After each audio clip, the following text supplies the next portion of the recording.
안녕하십니까. 네, 마지막 7재앙 오늘 오후의 시간입니다. 오후의 시간에는 이 세상에 주어질 마지막 기별이라는 주제입니다. 여러분이 이 세상에 주어질 마지막 기별이 무엇이라고 생각하십니까? 마지막 7재앙이 계시록 16장에 나오지 않습니까? 그죠? 근데 계시록 18장의 1절로 5절에는 이 세상에 주어질 마지막 기별을 우리에게 말씀하고 있어요.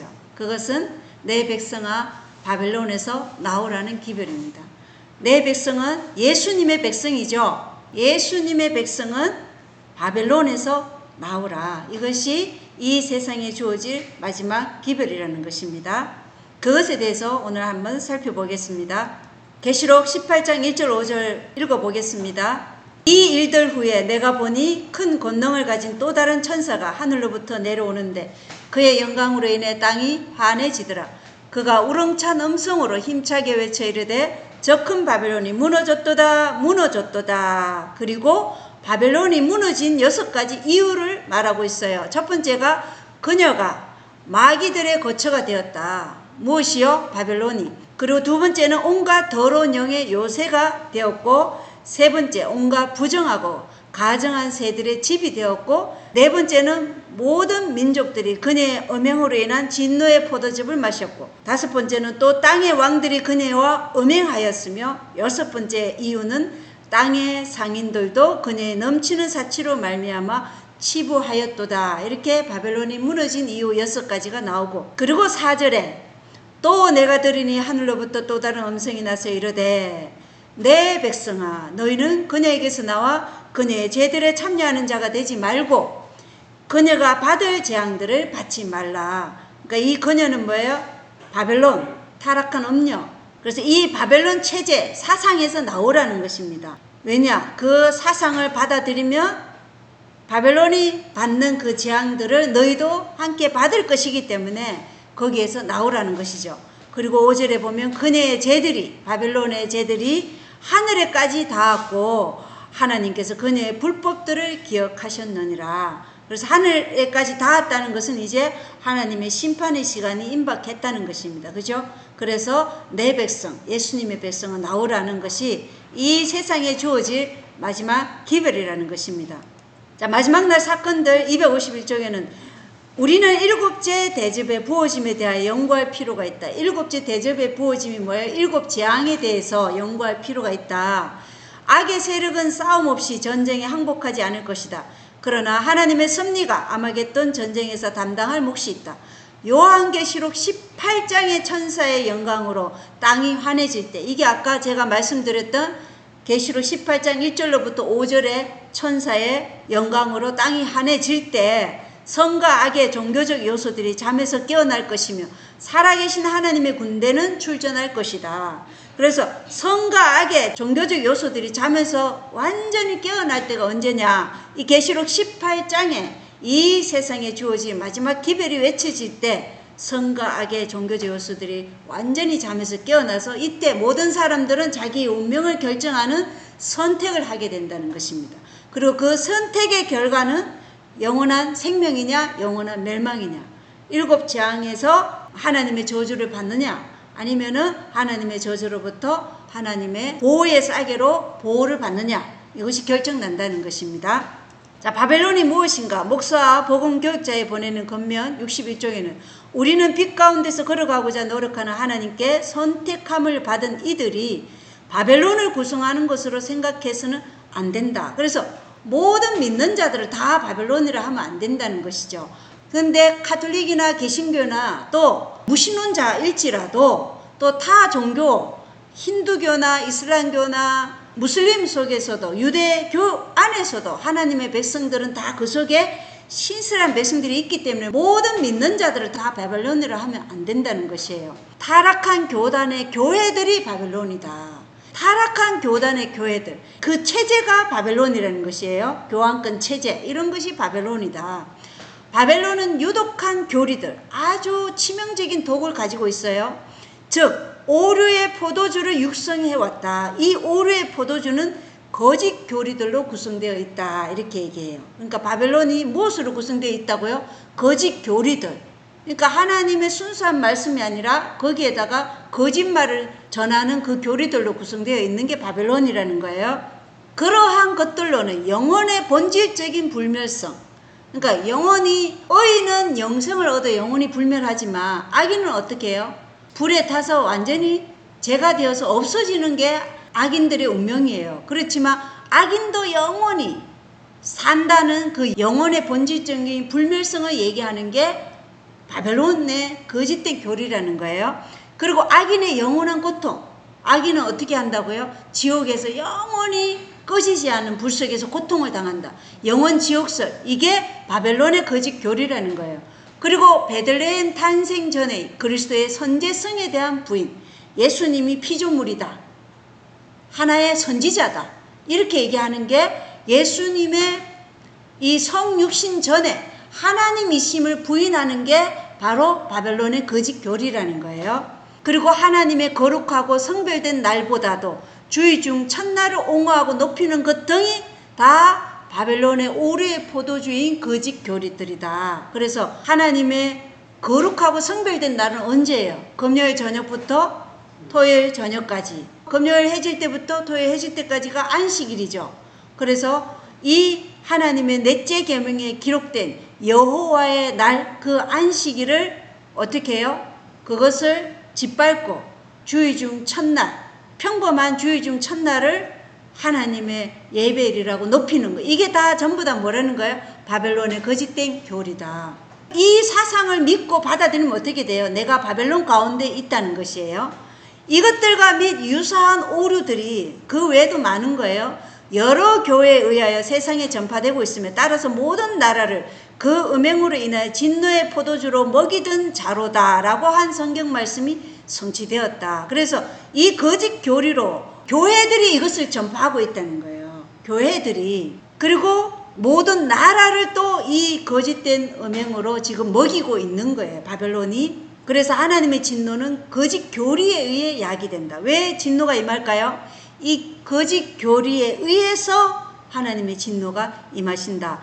왕들과 대통령들이 그 진노의 포도주를 마시게 되는 때, 왕들과 대통령들, 세상의 정치적인 세력들이 이 진노의 포도주를 마신다는 거예요. 그 마시게 되는 때 그들은 거짓 안식일을 높이는 거짓되고 사단적인 이단설을 따르지 않는 이들에게 분노를 바라게 될 것이며 하나님의 기념비를 짓밟도록 사람들을 이끌 것이다. 이것이 언제 일어나요?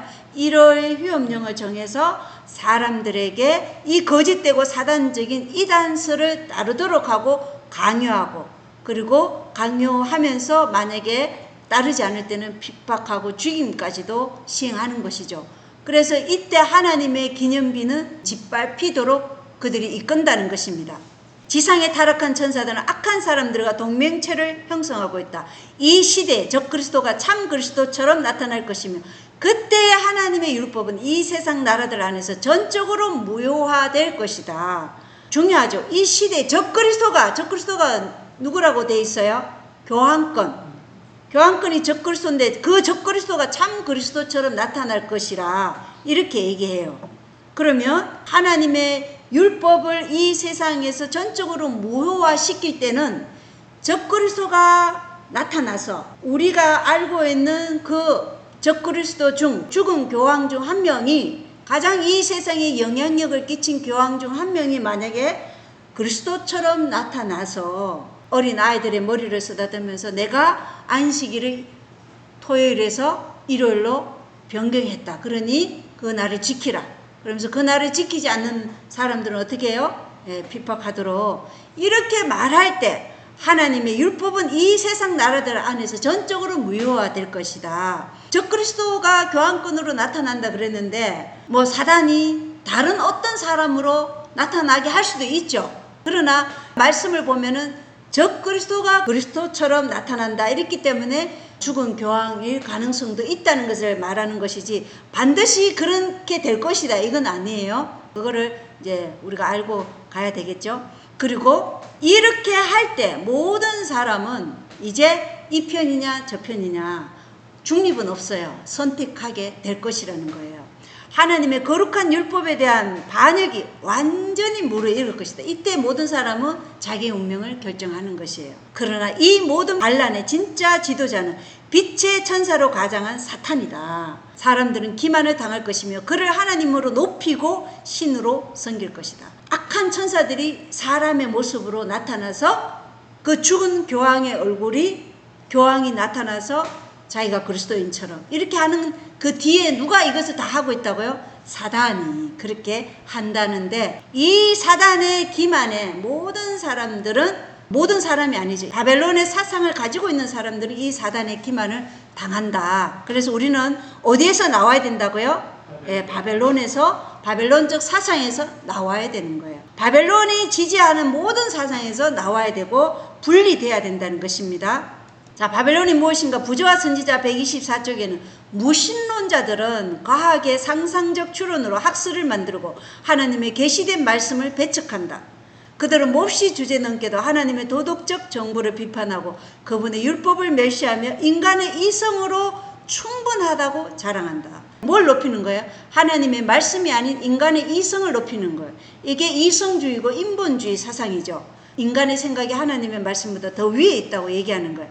그리하여 악한 일의 징벌이 속히 실행되지 않으므로 인생들이 악을 행하기에 마음이 담대하다. 이렇게 얘기하고 있어요. 그래서 소위 그리스도교계에서 많은 사람들이 성경의 단순한 가르침에서 떠나서 사람의 이론과 재미있는 우화로 신경을 만든다.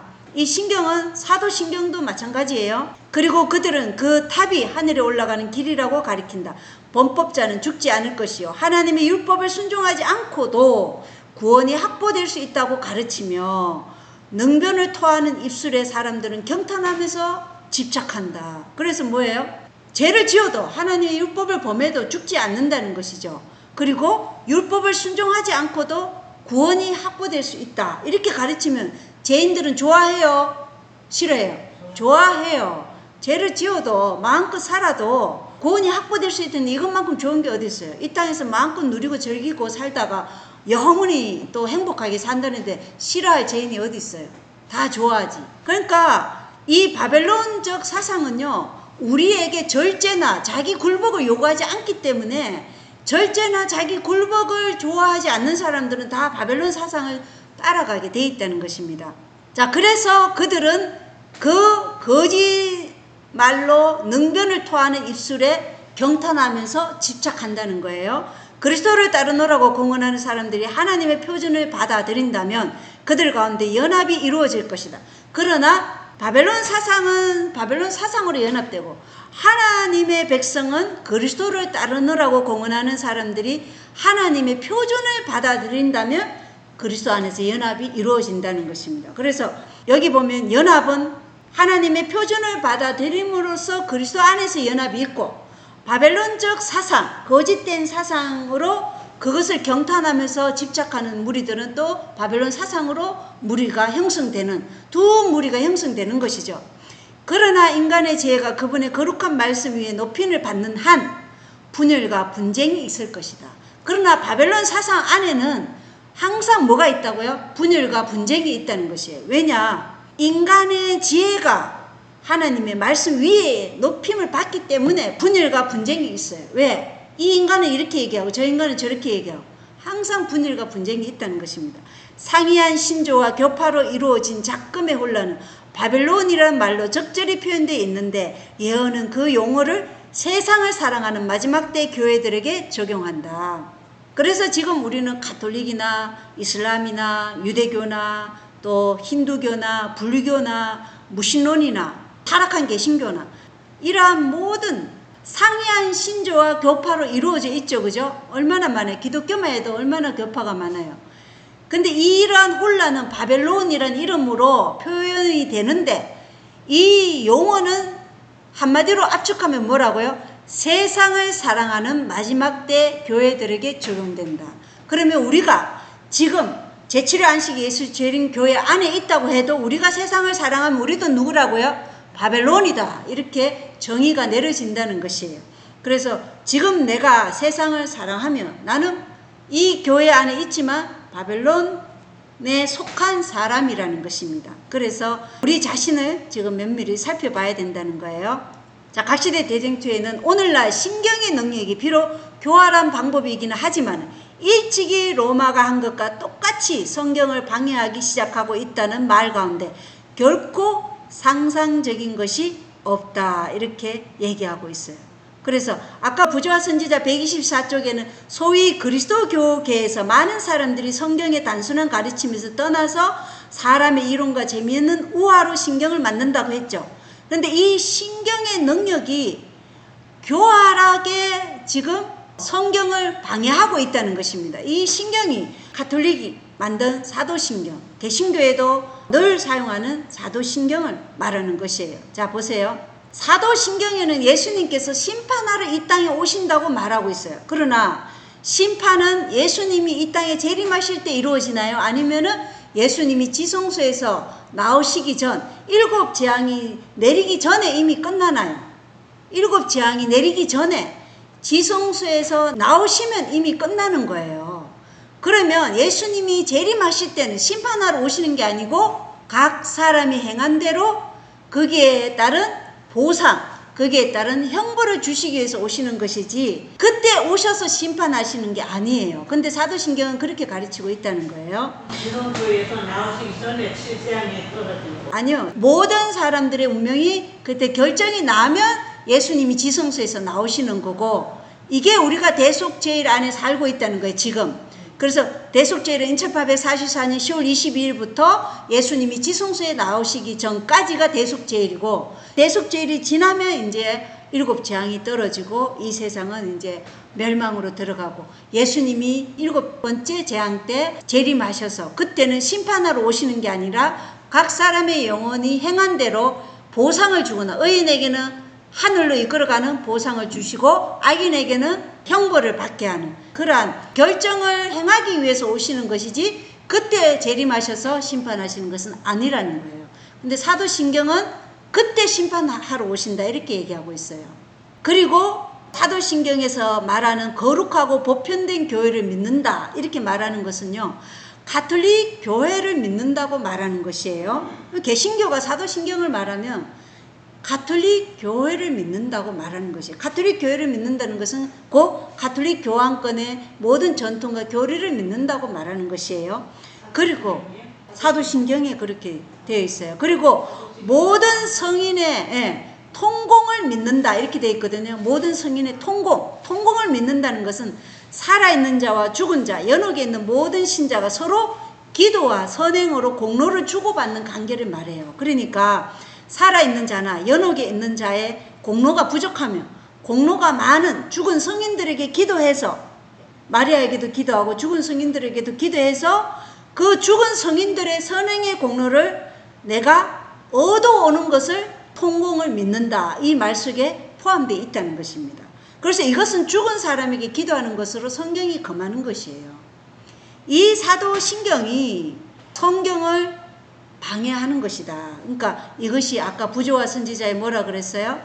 이것이 사람의 이론과 재미있는 우화로 신경을 만들었다는 것입니다.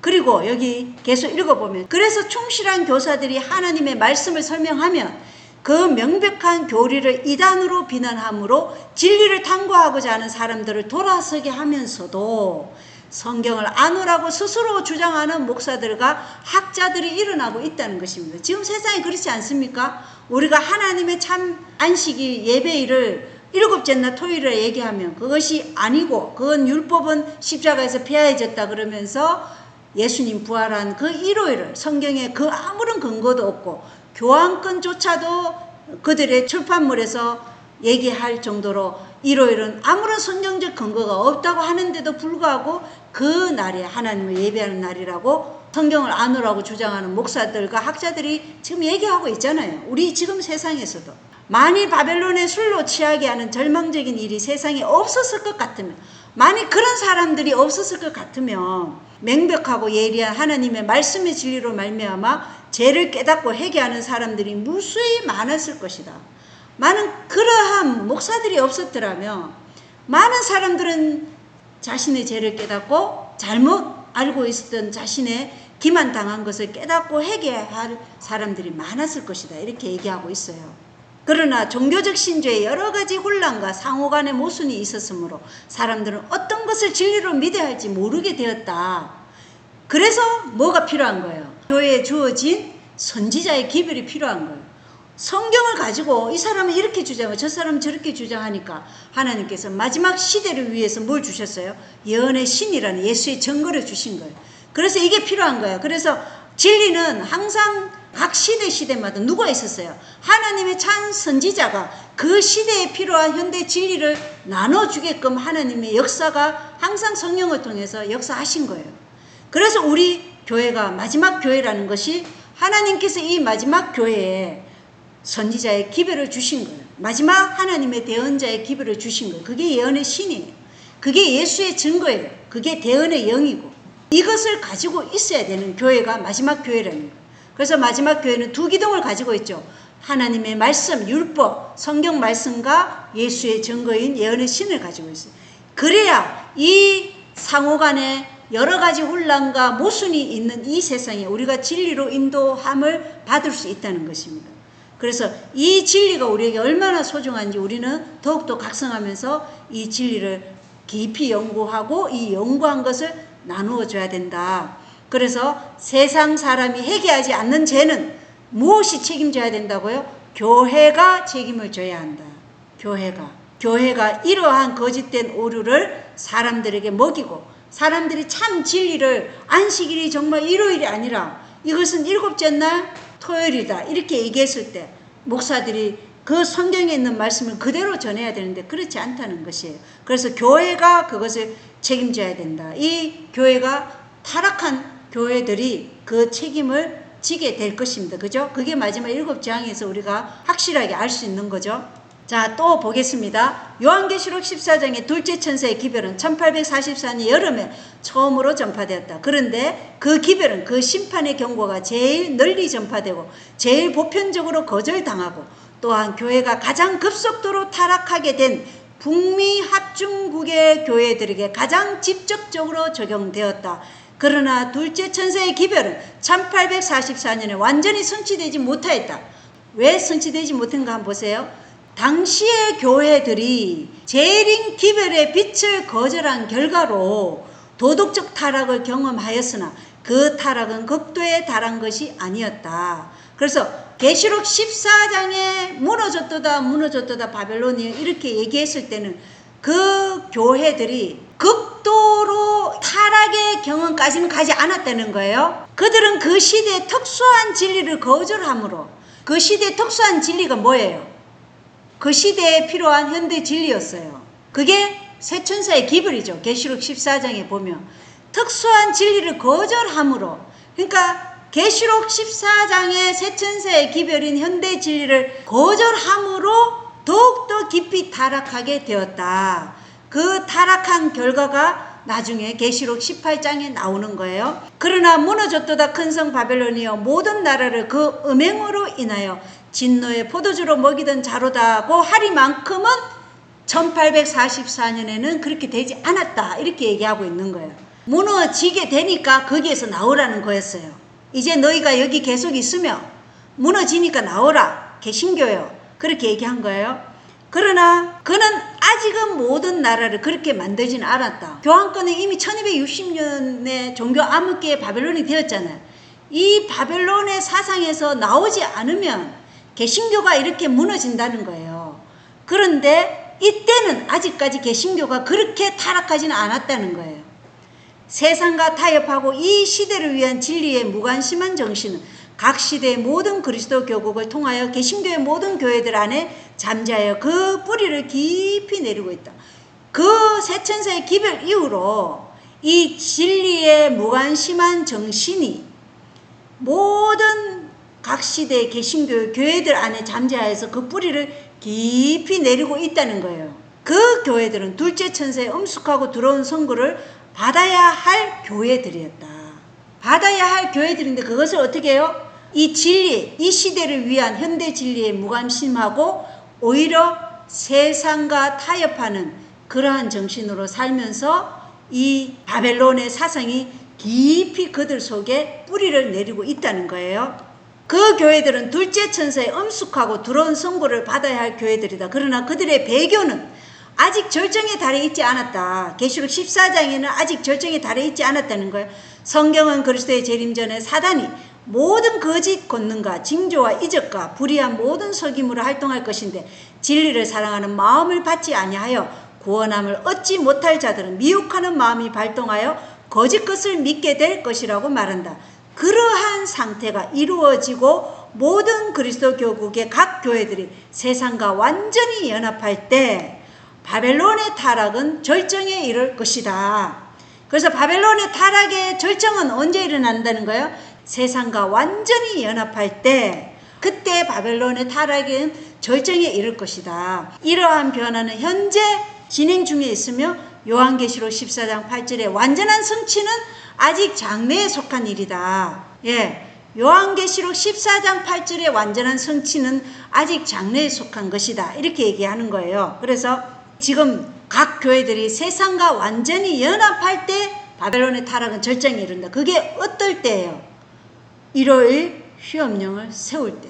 정치와 종교가 연합하여 이 세상과 종교의 세력들이 완전히 연합해서 그 법령을 세울 때 그때 바벨론의 타락은 절정에 달한다고 얘기하는 거예요. 자, 그래서 우리가 여기서 꼭 알아야 될 것이 현대 진리예요. 그 시대의 특별한 현대 진리. 그래서 오늘날 우리 양떼들에게 필요한 것이 뭐예요? 현대 진리죠. 오늘날 양떼에게 필요한 것은 현대 진리예요. 현대 진리가 뭐예요?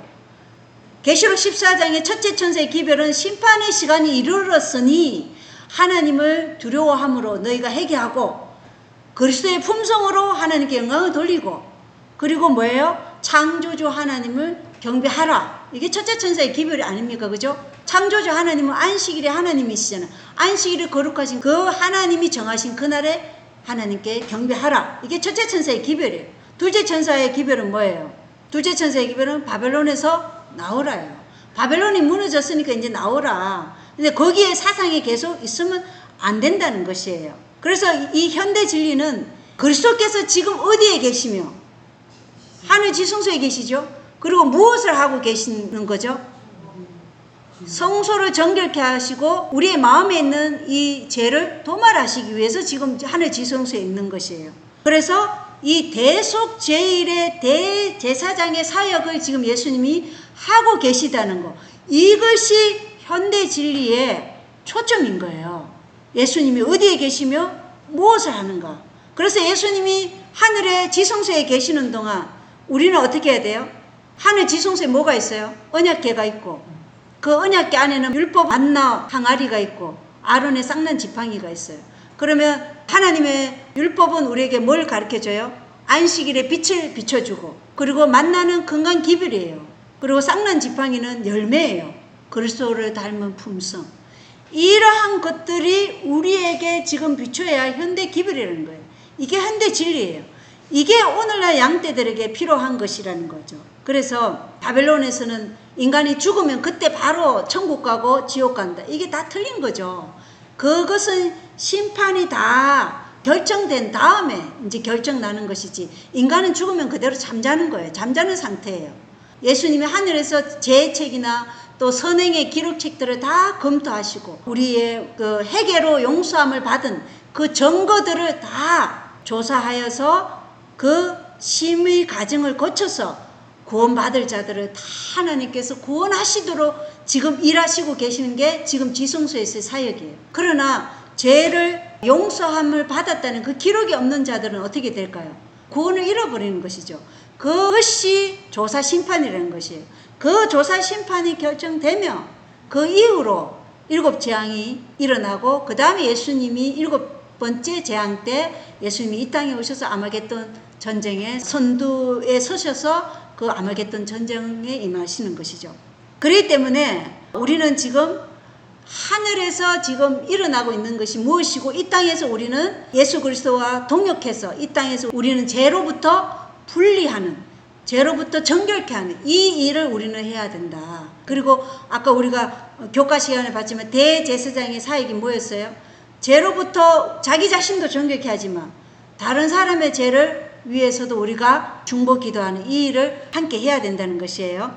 자, 보겠습니다. 바벨론을 구성하고 있는 교회들 내에 존재하는 영적 암흑과 하나님께로부터의 분리에도 불구하고 그들의 단체 안에는 참된 그리스도인의 큰 무리가 여전히 남아있다. 자, 하나님의 백성은 이 바벨론을 구성하고 있는 교회들 내에 존재하고 있다는 거예요. 가톨릭 안에서도 있고 타락한 개신교회 안에서도 하나님의 신실한 백성이 있다는 거예요. 참된 그리스도인이.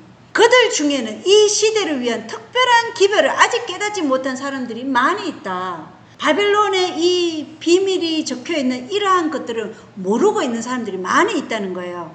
바벨론의 정체가 무엇인지 모르고 하나님을 신실하게 믿는 그러한 참된 그리스도인들이 있다는 겁니다. 또한 많은 사람은 그들의 현 상태에 만족하지 아니하고 더욱 밝은 빛을 갈망하고 있다. 지금 우리 교회 안에도 더욱 밝은 빛을 갈망하고 있는 신천지에 있던 사람들이 들어오고 또 감리교에 있던 사람이 들어오고 장로교, 이슬람 교회에 있던 사람도 들어오고 가톨릭에 있던 사람들도 지금 들어오고 있잖아요. 그죠? 힌두교에 있던 사람, 유대교에 있던 사람들도 들어오고 지금 이러한 일이 일어나고 있어요. 그들은 다 뭐라고요? 현 상태에 만족하지 않고 더욱 밝은 빛을 갈망하는 사람들이 들어온다는 거예요. 그래서 진리는 전진하는 것이지 거기에 자족하고 만족하고 거기에 머물러 버리면 그냥 바벨론에 묻히게 돼 있는 거예요. 바벨론화 되는 거죠. 그들은 자기들이 섞여 있는 교회들 가운데서 그리스도의 형상을 찾고자 헛된 노력을 하고 있다. 그 단체들이 진리에서 점점 멀리 떠나가게 되고 동시에 세상과 더욱 밀접히 결합됨에 따라 두 계급의 차이는 더욱 커져서 마침내 완전히 분리되고 말 것이다. 그래서 헛된 노력을 하는데 계속해서 이분들이 계속 진리를 갈망하고 또 타락한 교회들은 어떻게 해요? 계속 세상과 더욱 밀접히 결합되며 이것이 마침내 완전히 분리가 된다는 것입니다. 이 일에 누구의 역할도 있어야 될까요? 우리 재림교회가 받은 이 빛을 나누는 우리의 역할이 무엇보다도 중요하다는 것이에요. 그리고 하나님께서는 우리의 이 역할을 하실 때 성령께서 역사하셔서 그들의 마음과 우리의 마음을 함께 움직여서 만나게 하시는 것이죠. 그래서 우리가 전도를 해야 된다는 것이에요. 자, 그리하여 하나님을 가장 사랑하는 사람들은 쾌락을 사랑하기를 하나님 사랑하는 것보다 더하며 경건의 모양은 있으나 경건의 능력은 부인하는 자들과 더 이상 관련을 맺을 수 없게 될 때가 올 것이다. 올 것이라는 거예요. 요한계시록 18장은 계시록 14장 6절로 12절에 삼중 경고를 거절한 결과로 교회가 둘째 천사가 예언한 상태에 빠졌을 때 아직도 바벨론 가운데 남아있는 하나님의 백성을 향하여 그 가운데서 나오라는 초청이 주어질 시기를 지적하고 있다. 완전히 바벨론화 되었을 때 이제 이 큰소리 외침, 늦은 비를 받고 큰소리 외침이 먼저 재림교회 안에서 일어나죠. 그리고 그 외침을 통해서 세상과 더욱 밀접하게 결합된 그 교회에서 마침내 완전히 분리될 자들이 나온다는 것입니다. 그 기별은 이 세상에, 여기 중요합니다. 아직도 바벨론 가운데 남아있는 하나님의 백성을 향하여 그 가운데서 나오라는 초청이 주어질 시기를 지적하고 있는데 그 기별은 어떤 기별이요? 계시록 18장의 기별, 바벨론에서 나오라는 내 백성아 바벨론에서 나오라는 그 기별은 이 세상에 전해질 최후의 기별이다. 마지막 기별이라는 거예요. 그것으로서 그 사업이 맞춰질 것이다. 왜 최후의 기별이에요? 이 기별 이후에는 다른 기별이 있나요? 없어요? 없어요. 이 기별이 전해지면 그 다음에 하나님께서 다음 기별을 준비하지 않으셨다는 거예요. 이 기별이 마지막이에요. 그렇기 때문에 이것이 이 세상에 전해질 마지막 최후의 기별이라는 것이에요. 그리고 이것으로서 하나님의 사업은 마치어지는 거예요.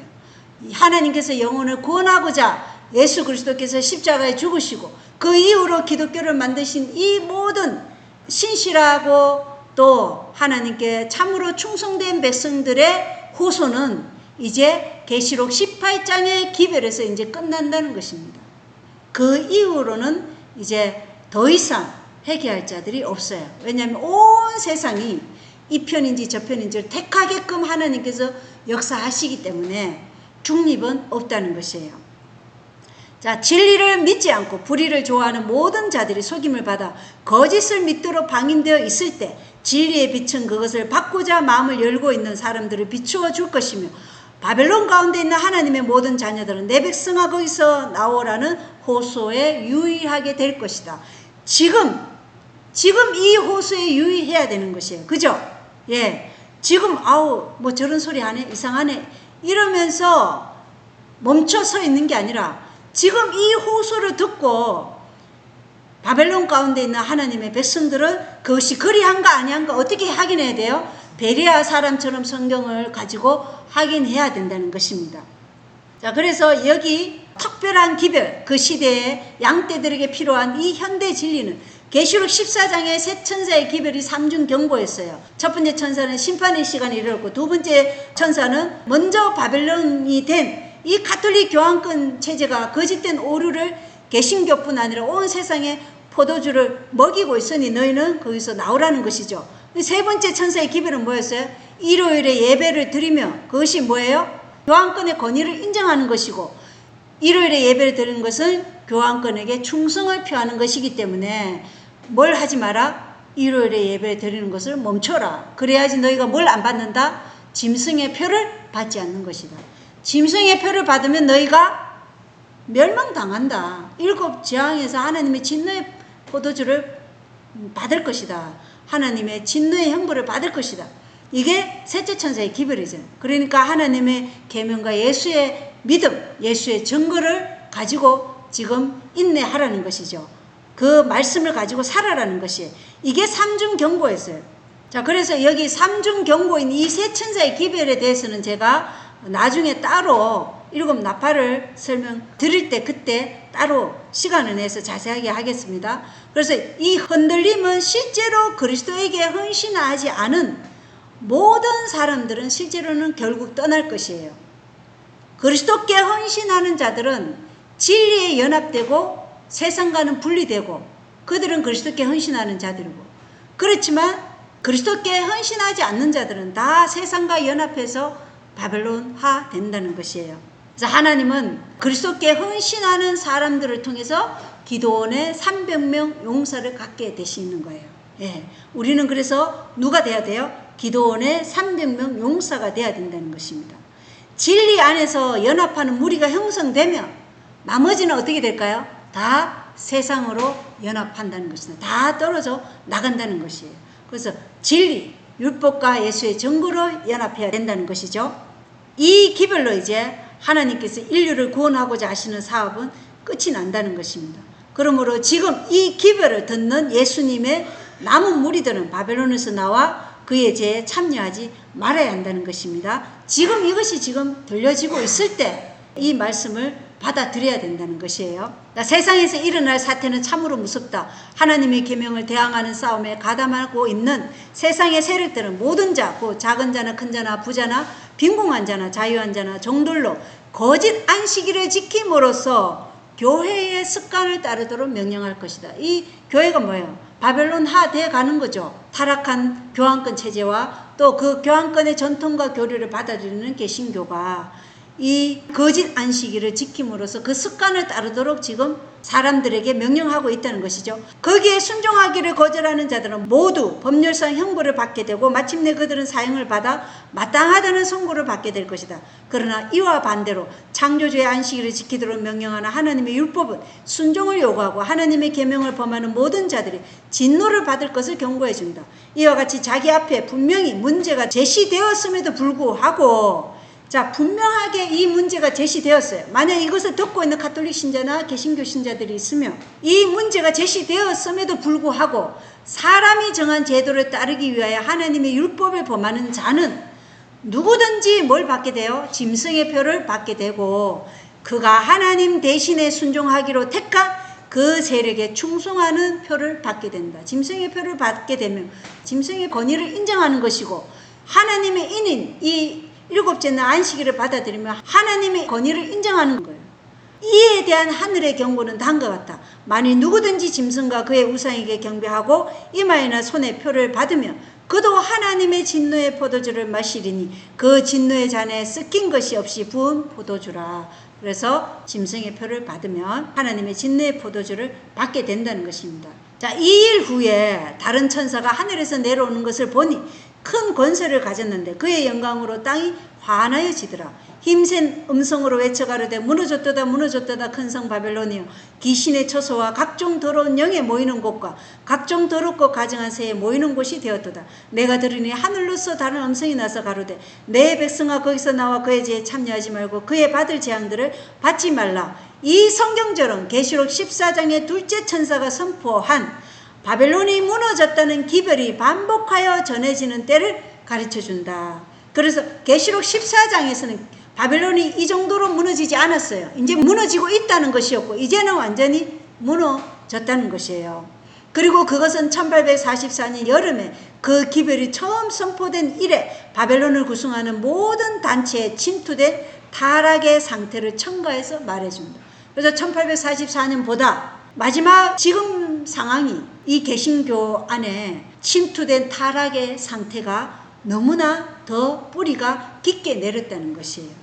그 상태가 어떻다는 거예요? 마귀들의 처소가 되고 각종 더러운 영에 모이는 곳과 각종 더럽고 가증한 새에 모이는 집이 되었다는 것입니다. 그러니까 타락의 상태가 더 뿌리 깊게 내려졌다는 것입니다. 여기에는 종교계의 두려운 상태가 묘사되어 있다. 진리를, 여기 잘 보십시오. 진리를 거절할 때마다 사람의 마음은 더욱 어둡고 더욱 완고해져서 그들은 마침내 대담한 불신으로 무정하게 된다. 자, 진리를 하나님께서 선포하셨을 때 내가 요 진리를 작은 것이라도 거절하면 인간의 마음은 어떻게 된다고요? 더욱 완고해져서 마침내 대담한 불신으로 무정하게 된다는 것입니다. 그래서 하나님의 한 말씀도 우리가 경시하거나 소홀히 여기는 것은 안전하지 않다. 왜냐? 나중에는 대담한 불신으로 우리 자신을 무장하게 되기 때문에. 그래서 위험하다는 것이에요. 그들은 하나님께서 주신 경고를 무시하여 10계명 중 한 계명을 계속해서 범하고 마침내 그들은 그 계명을 거룩히 지키는 사람들을 박해하게 되었다. 그래서 나중에는 어떻게 한다고? 하나님을 믿는다 하면서 진짜 하나님께서 제정하신 여호와의 안식일, 금요일 해질 때부터 토요일 해질 때까지가 안식일이죠. 그 주의 날을 지키는 자들을 마침내는 박해하게 되는 지경까지 이르렀다는 것이에요. 개신교회들이.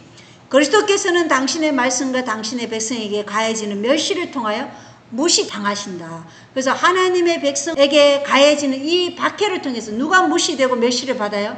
그리스도께서 무시를 당하고 멸시를 당하신다. 그래서 하나님의 백성을 핍박하며 그것은 그리스도의 눈을 찌르는 것이라고 이스가랴서 2장 8절에 나오죠. 강신술의 교훈이 교회에 용납되고 변화되지 못한 사람의 마음을 붙들고 있던 제재가 사라지면 신앙의 고백은 가장 비열한 제약을 숨기기 위한 구실이 될 것이다. 강신술의 이적을 믿는 신앙은 미혹하는 영과 마귀의 가르침이 들어올 수 있는 문을 열어주게 될 것이므로 악한 천사들의 가마를 교회 안에서 느끼게 될 것이다. 교회 안에서 마지막에 어떤 걸 느낀다고요? 악한 천사들의 가마를 교회 안에서 느끼게 된다는 것이에요. 그 교회 안에 누가 있기 때문에 바벨론적 사상을 가지고 있는 사람들이 있기 때문에 그들은 강신술의 이적을 믿고 미혹하는 영과 마귀의 가르침의 문을 열어주고 있기 때문에 마지막 때 악한 천사들의 가마를 교회 안에서 우리가 느끼게 된다. 이것이 우리가 마지막 때 직면할 교회의 상태라는 것이에요. 두렵지 않습니까? 자, 그래서 1844년에는 교회가 계시록 18장의 마귀들의 처소가 되고 온갖 더러운 영의 요새가 되고 온갖 부정하고 가증한 새들의 집이 되거나 땅의 왕들과 상인들이 포도주에 취해 완전히 음행하지는 않았어요. 그러나 마지막에 임박한 지금은 기독교 교회의 상태가 1844년보다 훨씬 더 악해졌다는 것이죠. 장로교, 감리교 할 것 없이 대형 교회들이 지금 동성결혼과 동성 성직자들을 받아들여서 지금 설교단에 세우고 있어요. 그리고 1844년에는 세상이 진화에 의해 존재하게 되었다. 이 진화론 사상을 받아들이지 않았는데 지금은 어때요? 진화 사상을 교회들도 받아들이고 있는 실정이라는 것이에요. 그러니까 지금 온갖 악한 천사들의 가마가 교회 안에 있는 것이죠. 그래서 지금 기독교 교회에는 바벨론의 추가적인 부패들이 첨가되어 있는 상태예요. 온갖 것들이 미혹하는 영과 마귀의 가르침이 교회 안에서 느낀다면 이제 하나님의 백성, 예수의 남은 무리는 거기에서 나오라는 것이에요. 거기에 계속 머물러 있으면 같이 멸망당하니까 나오라는 것이에요.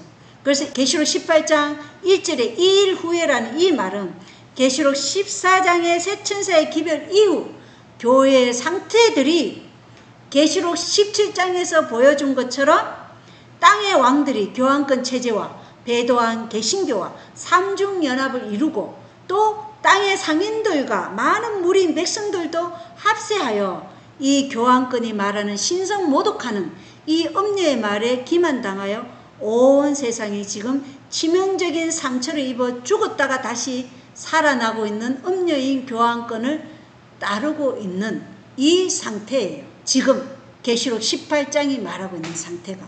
그래서 지금 교회들이 그런 상태라는 거예요. 그거 인정하지 않습니까? 예. 이러한 때에 일요일 휴업령을 세울 때 하나님의 진리를 수보하고 또 하나님의 진리를 지키는 소수의 예수님의 남은 무리에게 뭐가 내려지냐면 늦은 비가 내려진다는 것입니다. 이러한 때에 이러한 때에 내려진다는 것이에요. 그리고 늦은 비는 신구약의 증인인 율법 그리고 증거의 말씀을 가지고 지키는 자들로 이들은 그리스도의 의로 옷 입은 자들이에요. 그래서 늦은 비는 하나님의 계명과 예수의 정언을 가지고 지키면서 그리스도의 의로 옷을 입은 자들에게 내리는 것이 늦은 비라는 것이에요. 이때 또 거짓 영은 어떻게 하냐면 하늘에서 직접 불이 내려오게 하고 아까 우리가 봤던 것처럼 적그리스도가 그리스도로 가장하여서 안식일을 토요일에서 일요일로 옮겼다 이러한 말을 한다는 것입니다. 이러한 것들이 이제 앞으로 우리가 직면할 상황들이에요. 그래서 지금부터 우리가 하나님의 계명과 예수의 증거인 예언의 신의 말씀에 연합하는 예수의 믿음으로 십자가의 한편 강도처럼 11시 백성들과 연합할 준비를 해야 되는 것이죠. 그리고 11시 백성들은 이 말씀을 듣고 재림교회 밖에 있는 예수의 남은 무리들은 이 호소를 듣고 이 세상에 주어진 마지막 기별을 듣고 지금 진리 백성과 연합해야 한다는 것입니다. 자, 가르펴보면 2권입니다. 예수님께서는 공중봉사의 생애를 시작하셨을 때 성전을 신성 모독에 제해서 정결케 하셨다. 또한 주님의 마지막 봉사의 행위로서 성전을 두 번째로 깨끗게 하시는 일을 하셨다. 사복음서에서 예수님이 첫 번째 공생애 시작하실 때 제일 첫 번째 한 게 뭐였어요? 성전 정결을 하셨어요. 가나의 혼인잔치에서는 아직 내가 시작하지 않았다. 일을 시작하지 않았다 그랬어요. 그죠? 그거는 예수님의 어머니 마리아와 그리고 예수님의 제자들의 믿음을 더욱더 확실하게 하기 위해서 예수님이 일으킨 이적이지 공생의 시작은 아니었어요. 성령의 인도하심을 받아 광야에서 40일간 금식하시고 사단의 시험에서 승리하신 후에 공생애가 시작된 것입니다. 공생의 시작의 첫 번째가 성소 정결이었어요. 그리고 마지막 겟세마네 동산에 가기 전에 마지막으로 한 게 뭐예요? 두 번째로 한 게 성소 정결이었어요. 그러니까 예수님의 공생애 때 두 번의 성소 정결이 있었죠. 똑같이 그처럼 세상을 경고하는 마지막 사업에 있어서도 당신의 교회에게 두 번에 걸친 뚜렷한 부르심을 보내셨다.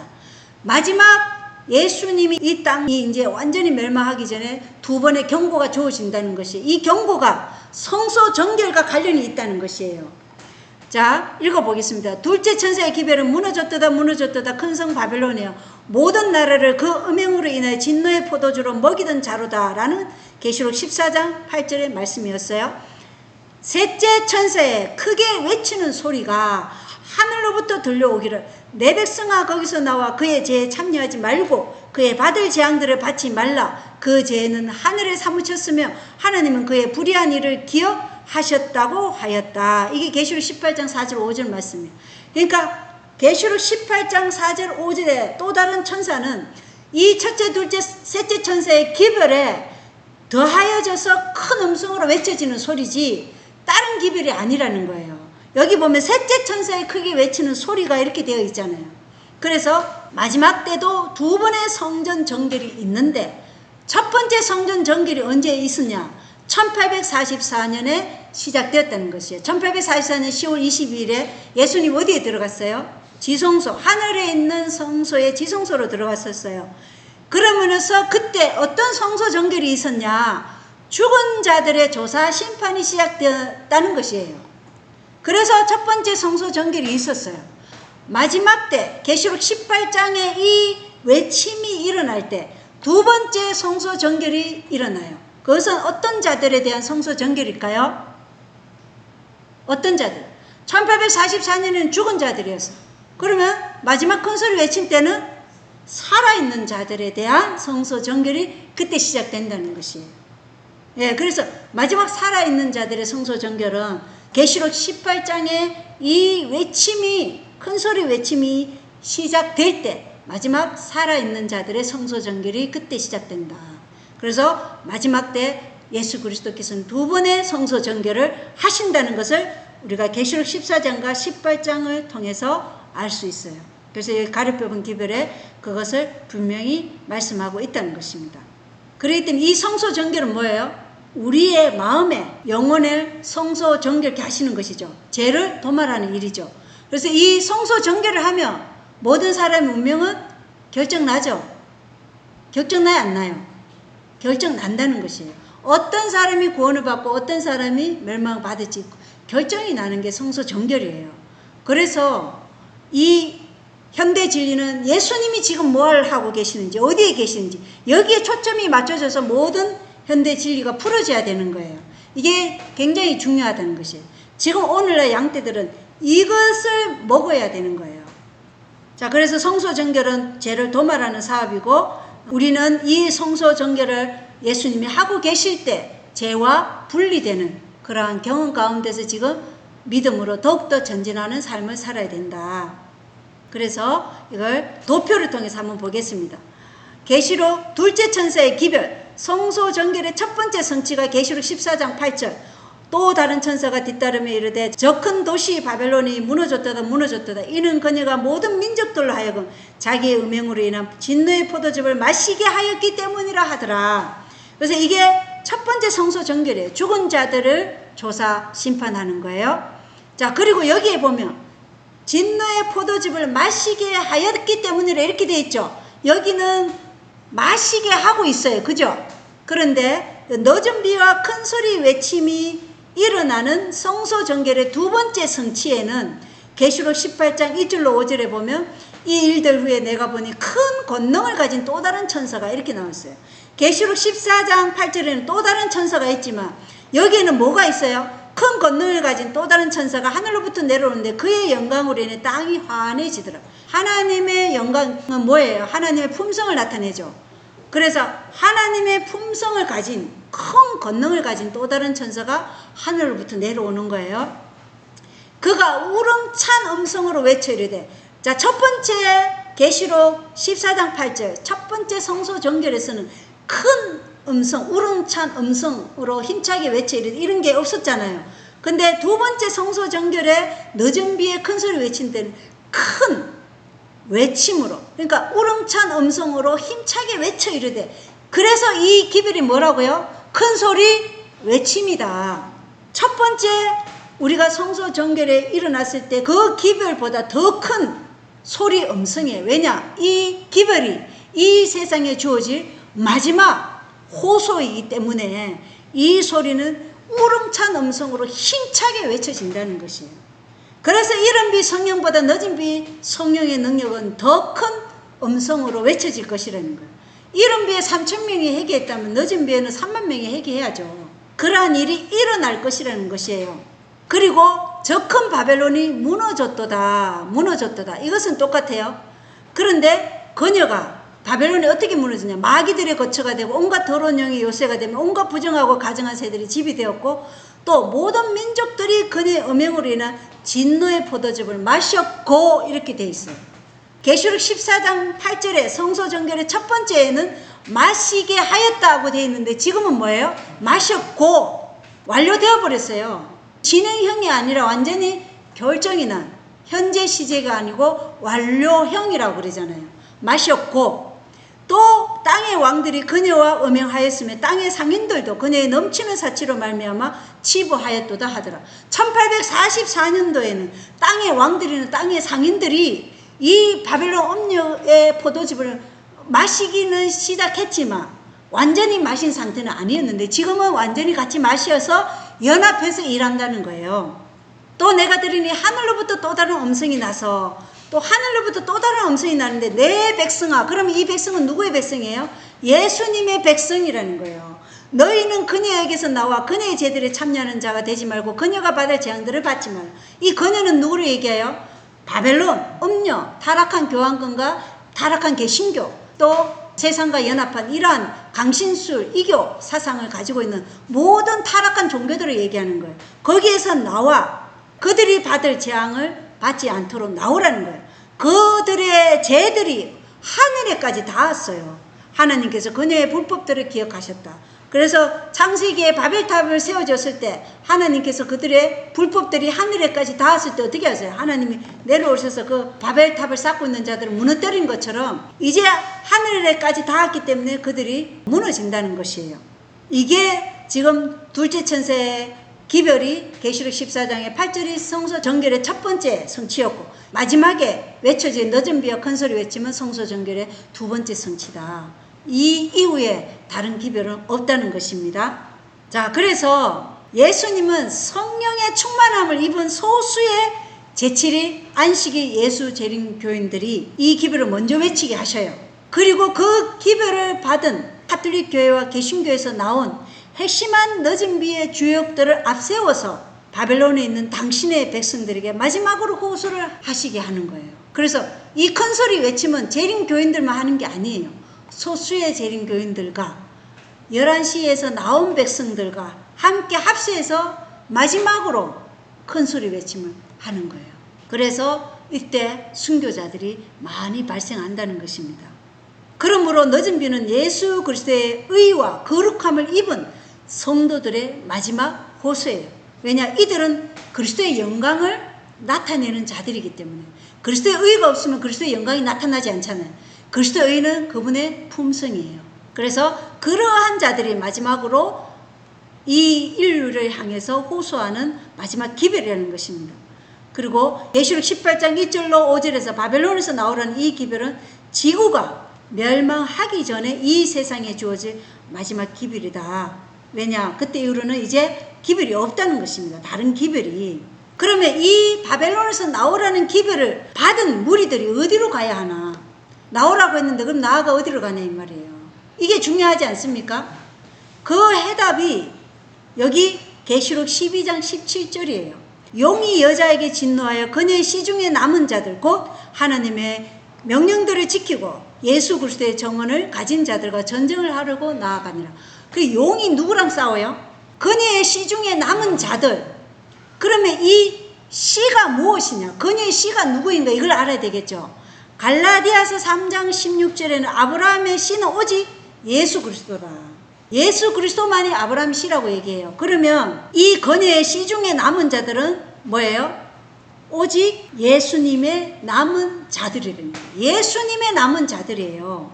하나님의 계명을 지키고 이들은 예수님의 남은 자들은 하나님의 계명을 지키고 예수의 증거, 정언을 가진 자들이에요. 그들은 안식일을 지키는 일곱째 날 안식일을 지키는 재림교회 전체를 말하는 것이 아니라 재림교회 안에서 일곱째 날 안식일을 지키는 것뿐만 아니라 그리스도의 의와 거룩함으로 옷 입은 자들이 하나님의 계명과 예수의 정언을 가진 자들. 용은 그러한 자들과 전쟁하려고 하는 것이지 그냥 안식일만 지키고 예수 그리스도의 의의 옷을 입지 않은 자들하고는 싸우려고 하지 않아요.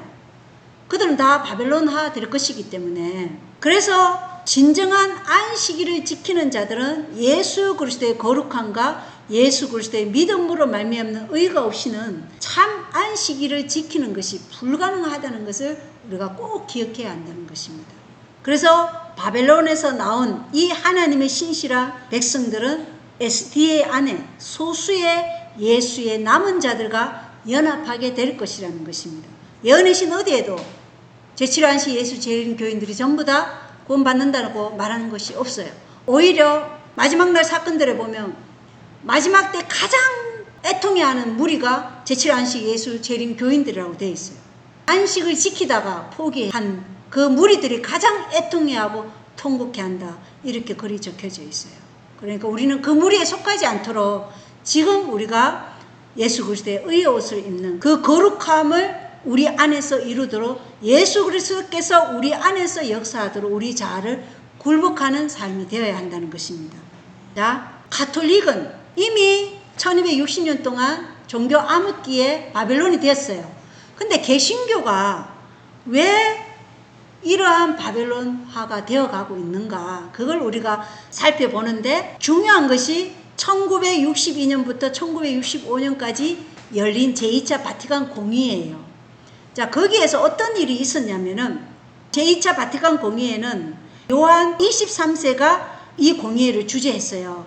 주재하다가 도중에 사망하고 그 후임인 바오로 6세가 실제로 이 제2차 바티칸 공의회를 완성한 사람이에요. 근데 그때 요한 23세가 한 말이, 그녀는 애정 많고 친절함이 인내심 있는 어머니가 되기를 원한다. 이 그녀는 누구를 얘기하는 거예요? 가톨릭 교회를 얘기하는 거예요.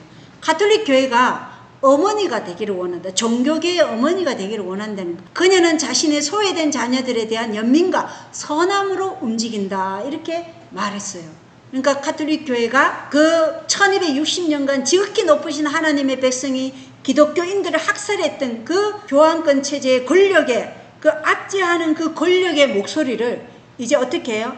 아주 그 목소리와 전혀 다른, 딸들을 불쌍히 여기는 그러한 음성으로 여기에서 바꿔놓은 거예요. 그러니까 뭔가 개신교들을 아주 아끼고 소중히 여기는 듯한 그런 음성으로 목소리를 말하자면 살짝 입혀놓은 거예요. 그러한 목소리를 낸 거예요. 압제하던 그 목소리를 숨기고 전혀 다른 소리를 지금 내고 있다는 것입니다. 그리고 그 밑에 두 번째가 바오로 6세가 한 말이에요. 제2차 바티칸 공의회가 열릴 때 분리된 형제들은 어머니 교회의 깊고 부드러운 애정의 대상이다. 그것은 슬픔과 슬픔을 느끼는 사랑이다. 그 소외가 우리 형제들이 너무나 많은 특권과 권리를 누리는 것을 막고 그들이 너무나 많은 은혜를 잃게 만들기 때문에 상처 입은 마음의 사랑이다. 그러나 아마도 이 때문에 그 사랑은 더욱 깊고 더욱 불타오르는 것이다. 그래서 여기 바오로 6세도 뭐라고 그랬어요? 분리된 형제들은 어머니 교회의 깊고 부드러운 애정의 대상이다. 이 분리된 형제들은 누구를 얘기하는 거예요? 개신교단들을 얘기하는 거예요. 개신교단들이 가톨릭의 자녀고 가톨릭 교황권은 어머니 교회다. 그러니까 자녀들이 뭐예요? 이제 어디로 와야 된다고? 어머니 품으로 와야 된다.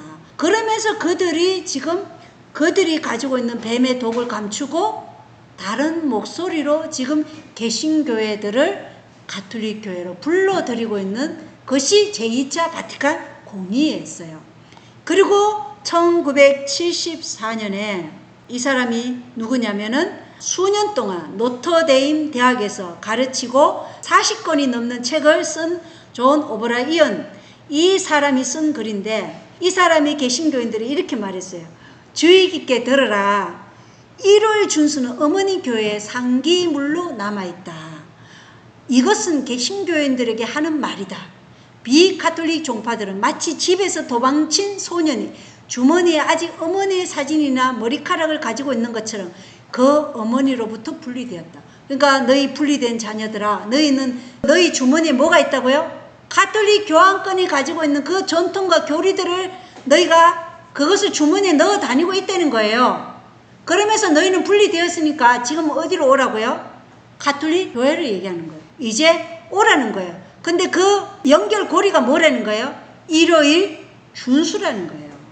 가톨릭 교황권과 개신교단들의 어머니와 자녀라는 그 연결고리가 일요일 준수라는 것이에요. 이것이 존 오브라이언이 말한 것이에요.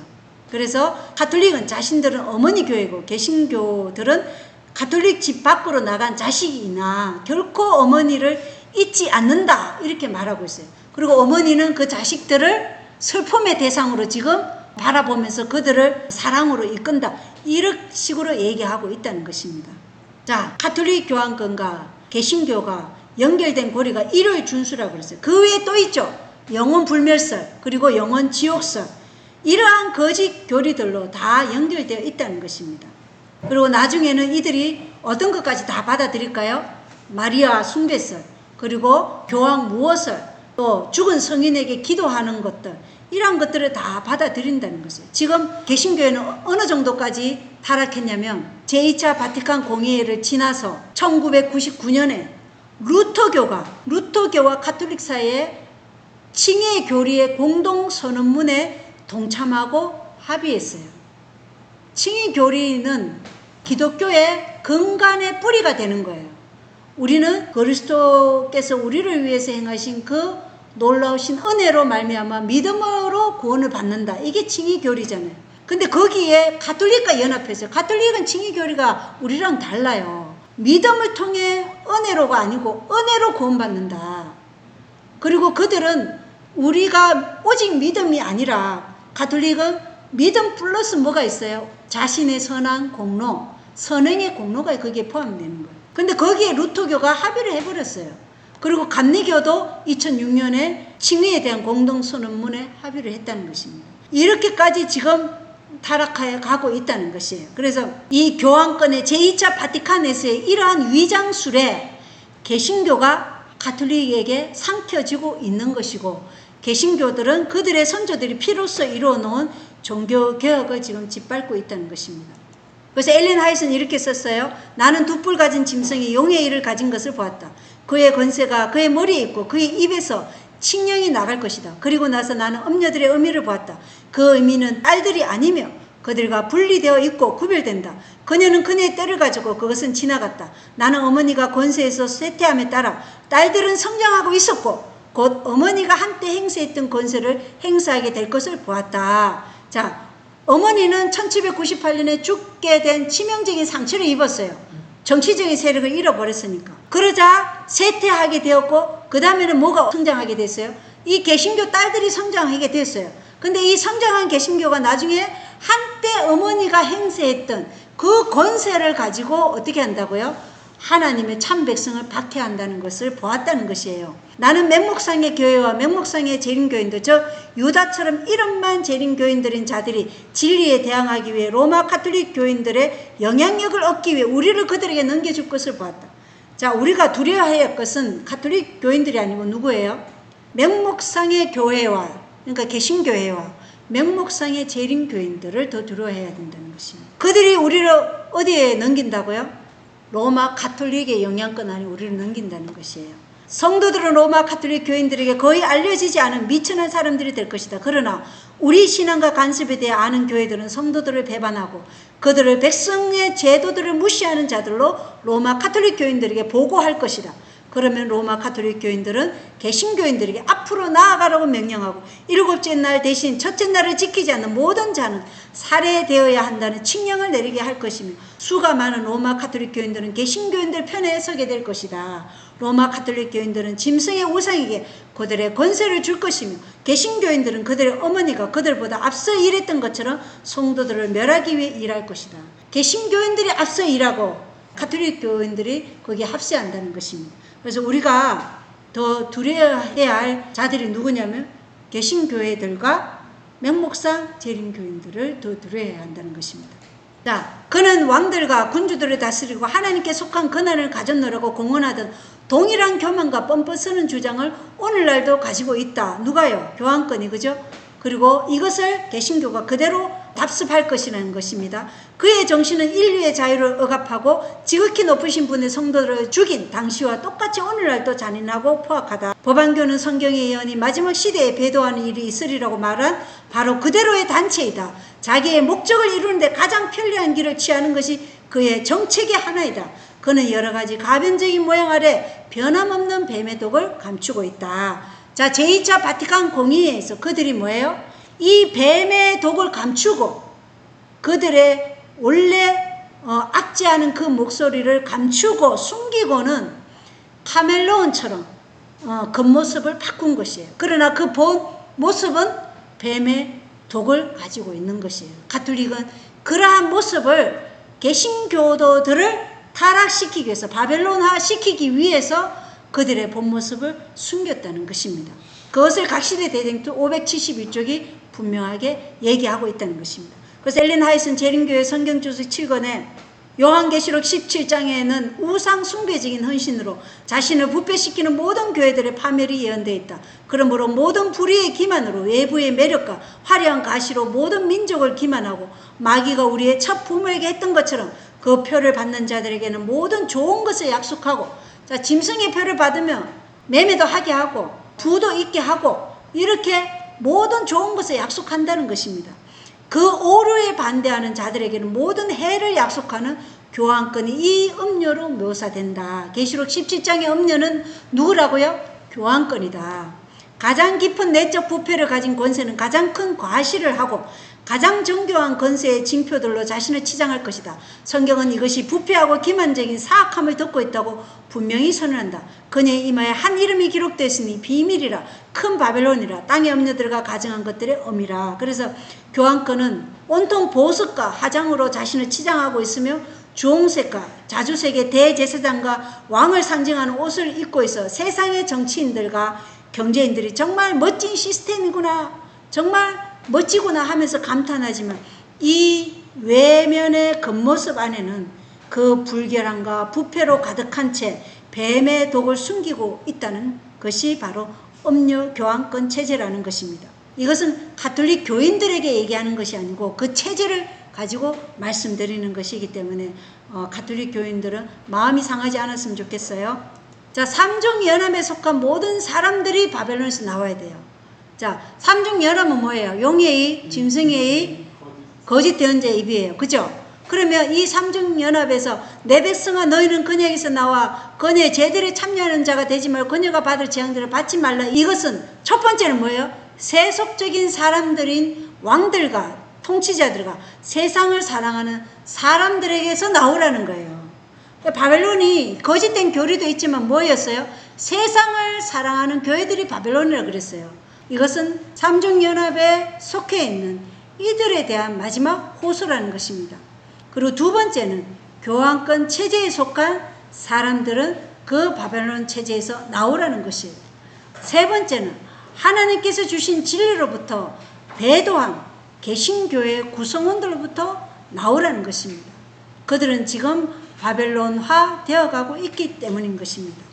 그래서 이러한 바벨론적 사상에 속해 있는 모든 사람들은 지금 그 바벨론에서 나오라고 하나님께서는 이 세상에 마지막으로 호소하고 계시는 것입니다. 그리고 선지자와 왕 364쪽에는 무한하신 하나님께서는 지금도 정확하게 열국과 계산하신다고 말씀하고 있습니다.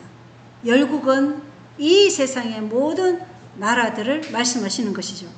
그들을 회개하도록 부르시며 당신의 은혜를 베푸시는 동안 이 계정은 열려 있으나 그 숫자가 하나님께서 정하신 액수에 달할 때 당신의 분노의 역사는 시작된다. 이것이 바로 뭐예요?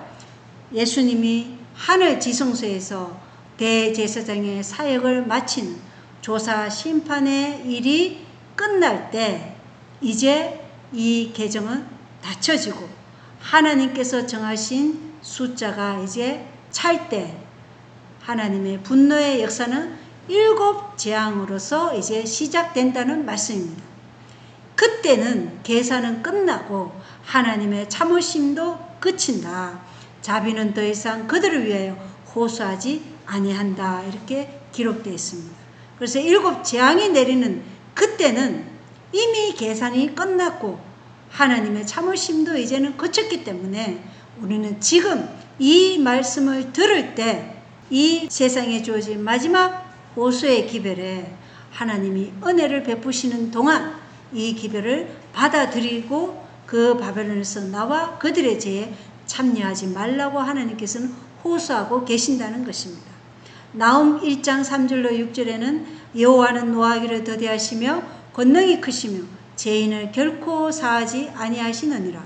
여호와의 길은 회리바람과 강풍에 있고 구름은 그 발의 티끌이로다. 그는 바다를 꾸짖어 그것을 말리우시며 모든 강을 말리우시나니 바산과 갈멜이 새하며 레바논의 꽃이 이우는도다. 그로 인하여 산들이 진동하며 작은 산들이 녹고 그의 앞에서는 땅 곧 세계와 그 가운데 거하는 자들이 솟아오르는도다.